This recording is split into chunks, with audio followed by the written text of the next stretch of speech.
It may be cold outside, but the Holy City is bringing the heat, kicking off the month with some amazing events. Here are a few to keep you busy this weekend.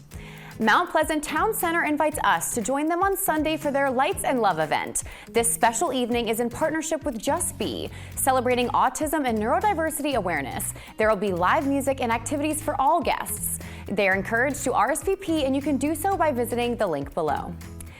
The Riviera Theater has announced their 2023 holiday season lineup, with acts spanning all genres. Country music icons, Grammy winners, band favorites, and workshops will fill their iconic theater all month long.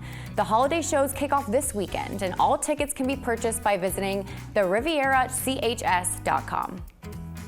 Witness the reenactment of Charleston's historic Tea Party protest tomorrow in front of the Old Exchange Building and Provost Dungeon.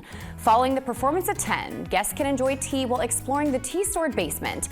This event is free and the first of a decade filled of events commemorating the American Revolution. You can find more information at powdermagazinemuseum.org/CHAS250. And finally, Basic Projects is hosting their third annual Holiday Street Fest tomorrow from 2 to 8 in Mount Pleasant's Old Village. A festive stroll along Pitt Street, an array of vendors, activities, and live music is what you can expect. This event is free and in partnership with Feed the Need Charleston. We have to take a break, but in 2 minutes we are back with our Spotlight Music series. Don't go anywhere.